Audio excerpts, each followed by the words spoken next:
Hello, आई स्पेशलमध्ये आज आपण बनवतोय कॉर्न स्टफ पराठा.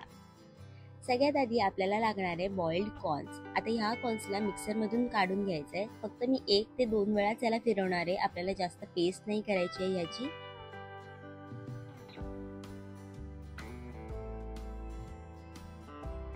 आता याला ट्रान्सफर करूया एका बाउलमध्ये. मग मी इथे चिरून घेतेय एक कांदा, एकदम बारीक कापायचा आहे. तो आपल्याला ऍड करायचा आहे मक्यामध्ये.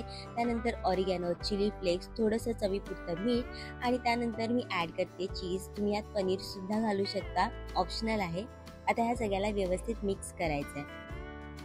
आता इथे मी चपातीचं पीठ घेतलंय, म्हणजे गव्हाचं. एक पोळी लाटून घ्यायची आणि त्यावर आपण जे फिलिंग तयार केलंय ते पूर्णपणे स्प्रेड करायचंय आणि त्यावर जाईल आपली दुसरी चपाती.